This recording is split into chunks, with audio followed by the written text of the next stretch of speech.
In front of me is XIAOMI 12S Ultra, and today I would like to show you how you can turn on and use voice typing.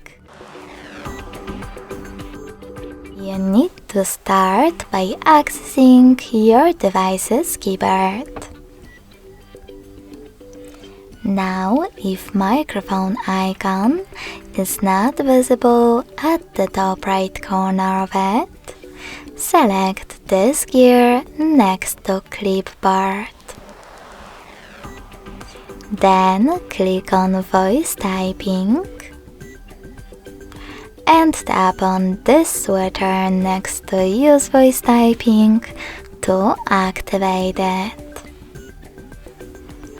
Following that, you need to go back to your keyboard.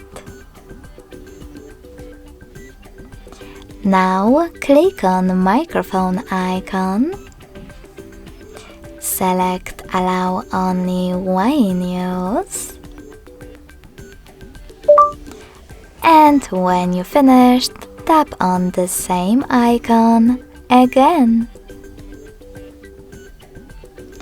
Thanks so much for watching. If you enjoyed this video, leave a like, comment and subscribe.